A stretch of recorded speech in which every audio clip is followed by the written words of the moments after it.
بسم اللہ الرحمن الرحیم۔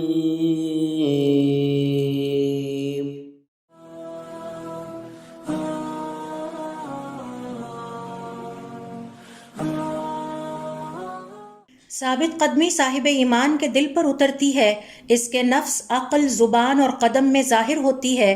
ثابت قدمی اللہ تعالیٰ کی وہ مدد ہے جس کی ضرورت ہر مومن کو دنیا کی زندگی میں، موت کے لمحات میں، قبر میں، برزخ کی زندگی میں اور آخرت کے لمحات میں پل صراط سے گزرتے ہوئے پڑتی ہے۔ ابن المبارک رحمۃ اللہ علیہ فرماتے ہیں، مسلمان کی سب سے بڑی کوتاہی یہ ہے کہ وہ اللہ تعالیٰ کی نافرمانی میں مبتلا ہو لیکن اس کی پرواہ نہ کرے، نہ ہی اس نافرمانی پر اس کا دل غمگین ہو۔ ابن حنبل رحمۃ اللہ علیہ فرماتے ہیں، تم جہاں کہیں بھی ہو اللہ تعالیٰ کے احکام کی عزت کرو، اللہ تعالیٰ تمہاری عزت کرے گا اور تمہیں عزت عطا کرے گا۔ حضرت عمر رضی اللہ تعالیٰ عنہ فرمایا کرتے، اللہ تعالیٰ کی فرما برداری اور اطاعت گزاری پر ڈٹ جاؤ۔